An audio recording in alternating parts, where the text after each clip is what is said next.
There is a Genesis article, and we can combine this with some Genesis discussion real quick, because I remember seeing something. Now that you mention Genesis, I remember reading a tweet that was discussing Genesis a little bit, which I think is referring to this actually, which was by Peeps, who we had on stream discussing. We had Peeps on stream playing Genesys format, which was a lot of fun. And he said, I don't know, man, I think I gotta sit Genesis out until this points update. Droll is just so obnoxious. I'm terrified that they didn't talk about it on the most recent points update. I really don't want to make every deck around one card. And then there's a thread following this like discussion and everything. But I will say this is a sentiment that I personally agree with. I will say one of my main takeaways from Genesis format so far has been that it still plays very much like modern Yu-Gi-Oh in a lot of ways, but end boards are a little bit more fair, and a lot of the non-engine and floodgates and stuff that people play in advanced constructed that create very annoying and boring play patterns are not as popular in Genesis format. And I think Droll and Lockbird is the big exception here, because Droll and Lockbird is very popular in Advanced Constructed, and people are talking about wanting it banned in Advanced Constructed for a long time now, which, look, the longer this discussion has been going on for, and the longer I have, and the more other cards we're getting rid of, the more other cards we're getting rid of in terms of like the floodgates and stuff, the more I feel like I want Droll to be up on the chopping block like soon. Droll and Lockbird, and I understand that Droll and Lockbird keeps certain strategies in check, which I guess is true. However, I also think that the way that Yu-Gi-Oh decks are evolving these days, even rogue decks at this point are trying to search their decks a couple of times, and one of the biggest problem with Droll and Lockbird is the same problem of Max C, is that it becomes infinitely stronger for the player who's going first if they have it behind their board, in my opinion. Like, I am all for making a replacement for Droll and Lockbird like they did with the Mole Charmies if they want to, because I 100% think that Droll and Lockbird, when the player going second uses it, is probably fine. Because there's a lot of ways around it for a lot of decks. You know, playing around Droll and Lockbird when you go first is actually a good skill test, you know, and a lot of decks are able to build some very decent half boards under Droll and Lockbird. But that completely flies out of the window when you're going second, your opponent has a board, and then you try to play into it, and then you get drolled, and it's like, okay, well, now I just cannot do anything. Which is very similar to Max C. So I think Droll and Lockbird should get more points. Absolutely. I mean, look, it doesn't have to be 100, but 5 is insane, I think. Anyways, let's see what they said on the YCS Pittsburgh Genesis recap. Genesis was jumping at YCS Pittsburgh. 32 16-player qualifiers were over by 4 p.m. on Saturday, with another 35 on-demand events firing as well, almost double what we had in Anaheim. Among the duelists trying to qualify, 90 different strategies were represented, and the 64 qualifying duelists finished their pods 3-0 or better with 34 different decks. Today, we'll discuss some of the takeaways from the weekend's events. Now, this sounds like a pretty big success, and I can second this in terms of my own experience. My Genesis locals that I've been going to a couple of times now have been doing pretty well. The numbers for them have been good, and the deck diversity has been pretty nice, and a lot of people have been enjoying it a lot, is what I can say. So I've found Genesis to be a very positive experience, even though, like we just talked about, it is not a format without problems. I genuinely think it's been a very enjoyable experience so far, and I think it needs to be recognized that Genesis is still in a very early step in its development. So like we need to give as much feedback as possible, and just like, you know, the overall concept I think has been working out, and of course there is some things that they need to like adjust. All right. Continue. We mentioned in a previous post that we expected Vanquish Soul to still be a powerful deck even after the October points adjustment.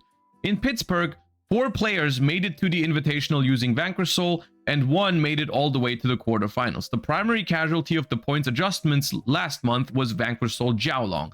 Among all the Vanquish Soul decks from the qualifiers, players prioritized having a second copy of Vanquish Soul Holy Su, and to get those points, they were willing to give up Jiaolong completely. This is something that I personally also agree with. I felt like Vanquish Soul was still a viable deck in Genesys format, even with the points adjustments.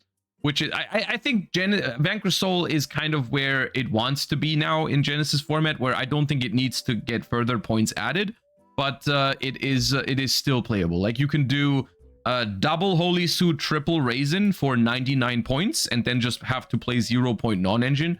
Or you can play 1 Holy Su, and then you can still play some Jiaolongs. I think both of those are fine, but I think Vanquish Soul as a whole is still fine. And I think this is the one of the core aspects of Genesys format, is that hitting a deck on a points list, even if it seems quite harsh, I think it might not be. It's nowhere near as hard as they do it in the TCG when they like strictly ban a card or limit a card. You have more room for making up those point changes and you know, just recovering by taking out, like, you know, putting points on Holy Su does not necessarily remove Holy Su from your deck. You just remove Ash Blossoms to make up for it, for example. Genesys Regenesis. To replace the Fire, Earth, Dark monsters they had to remove due to points being added to the core Vanquish Soul cards, players turned to the Regenesis theme that has all 3 and an emergency teleport type card to help pull them from the deck. Regenesis code summons Archfiend or Warrior from the deck, and when they go to the grave during the opponent's turn, you return them to the hand in the end phase, and now you have attributes. Well, that seems pretty slow. This isn't the only place where Genesys monsters and code have appeared in a supporting capacity, but we would be remiss if we didn't shout out the Regenesis deck itself, which has been steadily improving since Genesys began. While it didn't make the Invitational in Anaheim, multiple Regenesis decks made it through in Pittsburgh. We can recreate Dino Rabbit. Dino Rabbit. Pittsburgh saw a rise in general use summon strategies. After the price of Terratop on Dododo Warrior went up last month, Terratop and Taketum Pork were phased out in favor of Radiant Typhoon Eldam, Swen, and Radiant Typhoon Chand. A much larger deck commitment, but the cards are interchangeable. As for Dododo Warrior, it seems the increase in price just reminded everyone how powerful the card is, and its usage went up. In fact, the increase is likely explained by players looking into the bridge between 2 level 3s and Dododo Warrior via Goblin Baker Big Gabonga. Big Gabonga gets you Go Goblinberg, which is a goblin, and provided you have your normal summon available, that gets you to everything else. Okay, yeah, I mean, Radiant Typhoon on its own, I guess, and this is also something I wanted to talk about because I'm sure they're gonna mention Radiant Typhoon. But I think one major takeaway from YCS Pittsburgh, at least for me, or for just in general from what's currently being discussed in Genesys format, is that the way you handle new archetypes in Genesys format is going to be very crucial in the future, I think. Because if Droll doesn't exist, all these decks are disgusting. I think that is a very poor argument. I feel like you lack a lot of understanding of good format design and good card design by making that statement. Because if Droll and Lockbird is necessary to make decks not disgusting, then we have to talk about general card design rather than like Droll and Lockbird itself is not a fun Yu-Gi-Oh card. And if the thing that if basically, because if what you were saying is true, then the format isn't worth playing. Because if every single deck does disgusting shit, if Droll and Lockbird isn't used, then the entire format is like, well, draw Droll and Lockbird or lose, which is not fun and not interesting both ways. Because if Droll and Lockbird is used, the gameplay that follows is usually pretty bad because Droll and Lockbird is not an interesting Yu-Gi-Oh card. It does not promote fun gameplay. And if what you were saying is true and every deck, if not hit by Droll and Lockbird, does disgusting stuff, then the game is also not fun playing when Droll isn't involved, right? And personally, I can 100% say that that is not my experience with Genesys Format. My games without Droll and Lockbird involved have all been completely fine. And I would appreciate if people were able, if Droll and Lockbird wasn't in the format, you could play decks with more engine and higher ceiling, which would naturally be better at going second. And I think the entire idea of Genesys Format is creating a healthier environment in general, where the gameplay is healthier in general. Do you think they can add 500 cards to the list? You're saying that it is as if it's any type of good argument. There is already over 500 cards on the list. Yes, they can. If they want Genesys Format to feel different from advanced format, if they want it to be a healthier environment, then yes, they should get rid of Droll in the format. And then if there is toxic strategies that emerge from that, then you hit those strategies. Obviously, that's what people want. You're making the same argument as people made with the floodgates. They're like, oh, you ban 5 floodgates, people are going to play more. What are you going to do? Ban all the floodgates? Yes, that is the answer. That is what you need to do if you want to create a meaningfully different environment to play Yu-Gi-Oh in. People don't want to play this type of game where you open Droll to have a boring game, or you don't open Droll and you have a boring game, because all of those decks, as you say, are completely disgusting if they're not Droll. Which personally, I don't even agree with that statement. I personally have had a completely fine time going second in this format, even if I didn't have Droll and Lockbird. I've been playing high engine decks.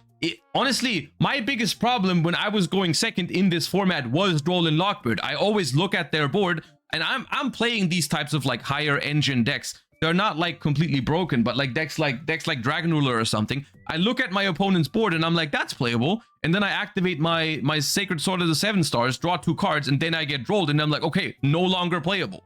No longer playable at all. And the reason for that is usually not my opponent's board, because most of the decks in this format do make a board that you can play into if you play a decent deck. So I completely disagree with that statement. I think it's because if you create a format where Droll is necessary to play the game going second, then I feel like you've missed the entire point of Genesys Format. So the goal should always be to get rid of Droll in this format. 100%. You put points on Droll, you see what kind of stuff people come up with, and you put points on that shit. That's how you do it. Simple as that. And we're not even talking a long journey here. We're talking with updates every 4 to 6 weeks. We are done very quickly. And I think it's the exact same thing in advanced format right now with the floodgates. Like, people have been saying for such a long time, like, oh, they're gonna ban a couple of floodgates, people are just gonna find replacements. There is not that many replacements left that are actually viable in TCG format. There is not that many. You get rid of 5 or 10 more cards and we are basically done with the floodgate problem, because at that point you are going to be looking into super niche stuff that is not going to be that broken or not going to be that widely applicable. So Droll is not here to keep stuff in check. Droll is just here to create uninteresting gameplay. If we think with this mindset, why do we create problematic cards in the first place? See, that's a question you don't have to ask me. I would have never made any of those cards. I think creating a band-aid fix to a problem like that is not the solution. I do not think that is a good solution. I don't think Droll was a well-designed card. I think specifically with Droll, that argument used to be true when that card was made. Because sometimes there is Yu-Gi-Oh cards that are designed when the game is in a different time period, when the game is in a different state. And then over time, those cards age very badly. And apparently we are not great at recognizing that. Or they are not great at recognizing that and acting accordingly. This is true for cards like Maxi. This is true for cards like Droll and Lockbird. It's also cards like Anti-Spell Fragrance, which once upon a time, Anti-Spell Fragrance was a fine Yu-Gi-Oh card when it was made, because it just slowed the game down a little bit for the opponent, which was like in 2003 when that card was made. Not a big deal. Not a big deal, and usually not even being played. the first usage that I remember of a card like Anti-Spell Fragrance was actually cool. Because what people did in the beginning with Anti-Spell Fragrance is they played it in Gladiator Beast, which was the idea was force your opponent to set the spell cards before they can use them so that you can then pop them with like Gladiator Beast Bestiary, right? It's like, so force your opponent to set a spell, then go to the battle phase, attack them with a Glad Beast, tag out into Bestiary and try to hit that spell, right? That was the idea of when the first time people actually used Anti-Spell Fragrance. Which was fine, because other than that, the card was pretty bad, because the game was slow enough to the point where it didn't matter if you had to set your cards and wait a turn. But then over time, the game has gotten faster and the card has completely spiraled out of control, because now a turn skip is basically just winning the game. I agree, but the power level of the game is really high and we don't have the tools to play through the boards of good decks in the format if not interrupted. We disagree on the power level of the format and this is fine. Yeah, I don't think that's true. I think most good decks in Genesys format have tools to play through boards. And once again, the argument is simple. If there is a deck that makes a board in Genesys format that you cannot beat, that deck needs points. Period. That deck needs points.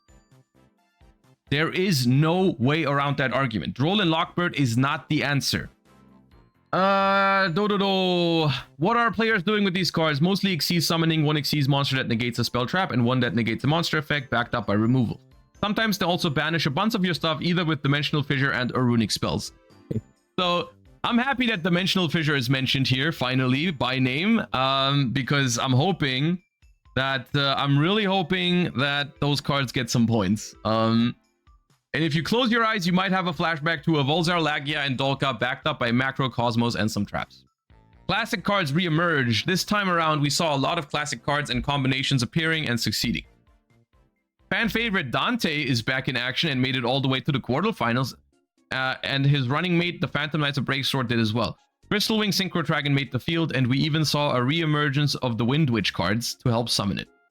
One old favorite deck that didn't make the field of 64 brought back the original Yangzing cards from Duelist Alliance and the new challengers. Yangzing is one of the strategies we're planning to add in the next Rivalry of Warlords update, and in fact was the only strategy we're planning to add that no one had brought previously.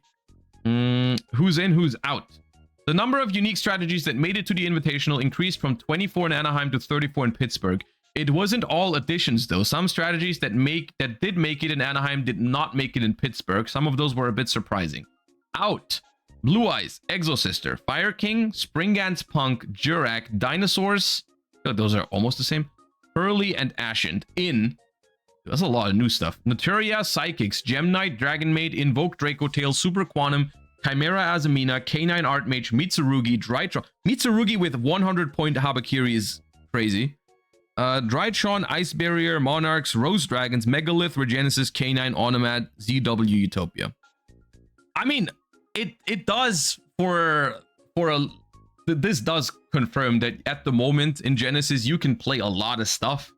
The newcomers are a nice mix of fusion, synchro, exceed, and ritual strategies, a couple of hybrids plus monarchs. No one summoning mechanic seems to rule them all. Which advanced format forbidden cards were popular? Pot of Greed continues to be the most played card off that list. Graceful Charity fell off almost completely since last time. Dropping Mirage of Nightmare to 0 got some players to use it, mostly as a side deck card. True King of All Calamities was nearly absent this time, but slashing the price of Metamorphosis got it into the Invitational. Any extreme outliers? Last month, Vanquished Soul was an extreme performance outlier. This time around, there were no extreme performance outliers. In Pittsburgh's Invitational, there was a big group of decks that appeared 1 to 3 times, and then a small group in the 4 to 6 range. In Anaheim, we had those 2 groups and the Vanquished Soul at 12 reps. There will always be some decks that perform better than others in any given tournament, and there can only be one winner, but Pittsburgh's distribution with no huge outliners is more ideal. I agree with this in terms of just the raw numbers. In terms of just the raw numbers, this format is looking quite good in terms of deck diversity, in terms of number of viable strategies, in terms of the kind of choices and also play styles you have available to you. I think that is pretty good, and that is one of the main selling points of Genesys at the moment. The one thing that I believe we should look into now at this point, now we have reached a point where we can say, okay, this sort of like slightly lower power level and banning of a bunch of the toxic floodgates and endboard pieces has led to an environment where a lot of different strategies can compete and a lot of different strategies can thrive. I think there's just one thing left to do, and that is evaluate the general play pattern and playing experience of Genesys format, right? I think there is essentially the discussion that we just had is an important one to have, which is, are there any decks in here that maybe create too powerful of an end board? And if the answer to that question is yes, then how do we combat that? Because I personally want to repeat, I don't think Droll and Lockbird is the answer to that. And I think at the moment, Droll and Lockbird is unfortunately one of the most played card in Genesys format, period. For 5 points, and I honestly, I don't blame anyone for using Droll and Lockbird, by the way. It's completely reasonable to use Droll and Lockbird if the card is good against some of the most toxic strategies in the game. But as someone who's been playing advanced format for a long time, I think currently, like, Droll and Lockbird is one of the least fun cards to play against. And I really don't like the idea of having to deal with that card in Genesys format. Because I feel like it is one of the... Droll and Lockbird is a card that, in my eyes, just stops creativity from getting rewarded, because you can't really build anything. There's a lot of decks that just get eliminated if Droll's in the format, you know? Like, it's the same thing in Advanced Constructed. How is Droll different from Nibiru? Nibiru is also like this. In an ideal world, you don't really need those cards to keep the top decks in check. I guess I personally don't hate Nibiru as much, because I feel like Nibiru form has more play around potential for more decks. I think Nibiru is a more interesting card because it's not like there is literally no skill affiliated with Droll and Lockbird, because it's just like make your first search, get drolled, and now it's done. You can play around Nibiru a little bit better.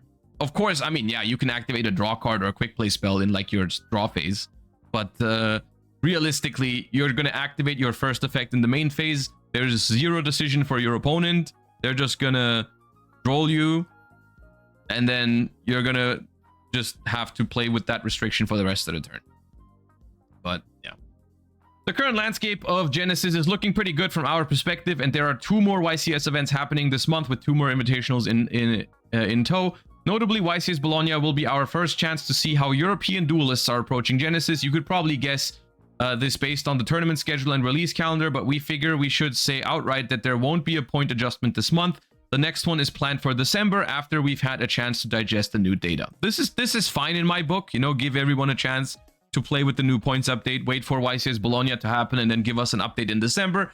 I don't have an issue with this, because all of the things that we're talking about right now are, I would say, minor. Even Droll and Lockbird, like, you know, it annoys me a little bit because it just stops me from playing a deck. Like, for example, my favorite deck that I've played in, or my 2 favorite decks I've played in Genesys format so far are Necros and Dragon Ruler, and both of those decks are very, very fun and also very competent, but not too broken, as long as they are not hit with Droll and Lockbird specifically. So it's just annoying for me that I don't want to play those decks right now because Droll is in the format, and I feel like I'm not alone with that. I feel like there's more people that have 1 or 2 of their decks they would really like to play just get ruined by Droll and Lockbird, and so they don't want to play them anymore. And ideally, this is something that doesn't happen in Genesys format. And then there's decks like Onomat, which technically also dies to Droll, but it can actually play some pretty nasty counters to it. Like, people are playing, what is it? People make Rafflesia with the trap, the trap, Gravedigger's trap hole to stop Droll, or they're activating Dimensional Fissure. It's like, okay, cool. But yeah, I mean, I do agree. Overall, Genesys is looking pretty good, and I did have a great time overall at my Genesys locals that I've gone through at the moment. I've been having a great time. The decks I've been playing at the moment have been, I've played Necros, I've played Dragon Ruler, and I've played Radiant Typhoon, and all 3 of those have been pretty good and pretty fun to me. And I didn't have that many issues going second in the format. However, Like, what would you say are some of those decks that that make boards that are unbeatable when you're going second? I think Radiant Typhoon is one of those decks. Admittedly, I think if Radiant Typhoon gets out all of the resource loop, then it's very hard to beat. It doesn't necessarily make a super oppressive board, but it generates a lot of card advantage. Onomat, I think Onomat is probably the biggest offender of this. I mean, Onomat is... I guess this is subjective, but I've not enjoyed Onomat in any format. Every time it sees play, I feel like that deck is miserable, but Onomat, Punk, yeah. Draco Tail. Okay, if you think Draco Tail makes an unbeatable board, then I have bad news for you. I want to see the Ashen top deck list. I mean, they did post, I believe they posted the top 8 deck list somewhere. Not on the blog though. YCS Pittsburgh, Genesis, top 8 deck list. Okay, let's go over here. Yeah, this deck definitely makes a very broken end board. It's funny that their trap card is called Unbreakable. But yeah, Onomat is a problem. And it gets to play 3 Droll Lockbird. And it plays Dimensional Fissure. Awesome. Besides 2 more of the counter trap. Draco Tail. Yeah, I don't know. This deck. Does this deck get to play Winda? No, right? It says 2 El Shaddoll Construct in the extra deck, which must be a mistake. Is one of them Winda? No, right? It doesn't get to play Winda. Archmage. Archmage is fine, I think. Seems like a pretty fun deck. This is Punk. Okay. Droll. Yeah, dude. Come on. Top 4 is 12 Droll and Lockbirds in the main deck. Radiant Typhoon. First one to not play Droll because it plays... Oh, no Pot of Greed here either. Just plays non-engine. But it side decks Droll and Lockbird. Another Radiant Typhoon in top 8. There's a Vanquish Soul with Regenesis. More Punk. So, one thing that's pretty clear from looking at these, I think, is that the overall deck diversity in the format is good, and there's a lot of different decks that made it to the Invitational. However, the decks that are coming out on top are relatively similar in what they're trying to do. You see 2 Radiant Typhoon decks. You see 2 Punk Psychic combo piles. And you see an Onomat deck, which in my opinion, the Punk deck and the Onomat deck are relatively similar in terms of what they're trying to do. Because they're both basically combo piles, right? Like it's the one is an Exceed combo pile, the other one is a Synchro combo pile, but they play very similar, right? And then we got a Vanquish Soul. Yeah. But every branded extra deck monster is at 10. Yeah, I don't necessarily have a problem with that though. I think branded is still fine in the format. It's just some of the combo decks. To me, the solution to this is obvious. To me, the solution is hit Droll and Lockbird and hit the combo decks that benefit from Droll and Lockbird being hit, and you have yourself a pretty cool format. So yeah. The only other thing that I guess is worth talking about here is should they more aggressively point new cards? Because one thing that I'm noticing is that most of these strategies, if not all of them, are cards that released this year, right? We've got Radiant Typhoon, we've got Onomat, we've got Holy Sue, which is also a card from this year. Archmage is also from this year. And even some of the Psychic support and Punk support is also from this year. Right? So essentially the entire top 8 and Draco Tail, the entire top 8 is essentially comprised of new decks that have maybe not gotten attention in Advanced Constructed, but they are getting attention in Genesis, which to an extent is fine, right? To an extent, this is a good thing, and I want this to happen, right? I do think to an extent that was their goal, yes. I'm just asking, is there maybe a middle ground for it where maybe we can have those decks enter Genesys format and just being solid rather than being the best, right? Like, is there maybe a middle? Because surely, look, surely Radiant Typhoon would have been a playable strategy even if Crocia had 10 points or something. And you just had, but like the fact that like the decks are new, so they are modern archetypes that are usually pretty good, and then also they get to play all the non-engine they want because the entire engine is 0, right? So ideally, I think you find a middle ground where you put a couple of points on the new cards, but not too many so they're unplayable, of course, right? That's where I think I would feel more comfortable, where it's like, because if they don't do this, right? Because if they always release new archetypes with basically 0 points, then Genesys format is just like this format where you probably always just play the newest stuff because that just gets to play all the good non-engine, right? And then something like a deck that has gotten some points doesn't have the points to play solid non-engine, like Stolen Lockbird, for example. You just don't have points to play that in some decks, and then you get overrun by the new decks that get to play Droll Lockbird, right? As it takes 1.5 months for a change, which is half of a set's lifespan, I think we could not point new decks on release and then go on them on the next patch. Yeah, no, I don't hate, like, look, I don't hate the fact that stuff like Radiant Typhoon or Onomat are the best decks in Genesys format right now. I think that's fine, for the most part. I think they, but personally, I'm not too worried about all of this because I think so far, all of their, a lot of their decision making has made sense to me, and I've agreed with most of it, except for when they reduced the points on Droll and Lockbird. But like they started to put points on like the generic Solemn Judgments kind of card, right? And I think Unbreakable Xyz Barrier should definitely get points as well, right? I think people, maybe this is my subjective interpretation of it, but I think people play Genesys or want to play Genesys to not have to go up against unbreakable boards, to not have to go up against combo decks that murder you if you don't open Droll and Lockbird. At least that is how I personally look at Genesys format for myself as well. Like, that's how I interpret the format. It is a format that I go and play if I want to play a lower power level. So, like, some of this stuff should get points even on release if it is obviously going to do that. I play Genesys just to face different decks. Yeah, I mean, I guess that's my argument too. But like, in terms of, I mean different as in like they also have to feel different.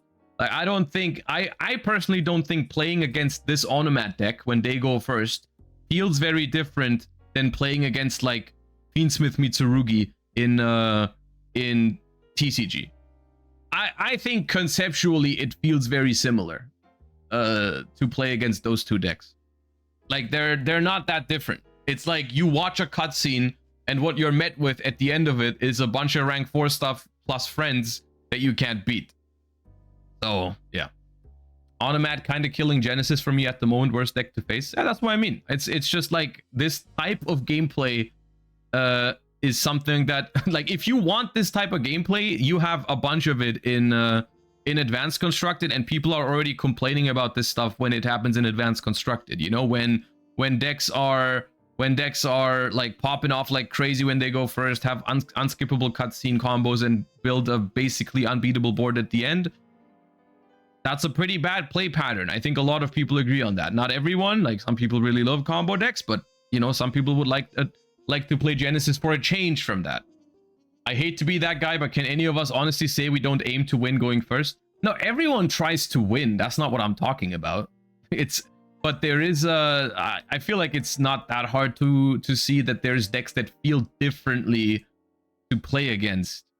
Like, the goal of Yu-Gi-Oh is always to win, but when your opponent makes a board that you can never break, then it never felt like you had a chance to begin with. When I play against Draco Tail and they go first and they make a board, it's usually worth playing into, and at the end of the game, I usually feel like even if I lost, that we had a pretty good back and forth. And basically, I think the difference between those decks is how they feel one of them feels better to lose to, which is subjective. But I think I'm not alone with that sentiment, and I think if a deck feels better to lose against, it's overall a healthier deck for the game, because it's not a zero-sum game then, right? Because if a deck feels really good to win with but really bad to lose against, then the game is zero-sum. Like, one player's enjoyment is one other player's like non-enjoyment, and as a whole, it's like, okay, right? If I enjoy my game, you're not gonna have a fun time. Ideally, maybe I'm weird for that, but ideally a game should be fun for both sides, hopefully. And that's been my experience with most of Genesys Format, is that the games were fun both ways. And I don't think, I'm looking at this Automat deck right now, and I don't think it does that, while a lot of other decks do that.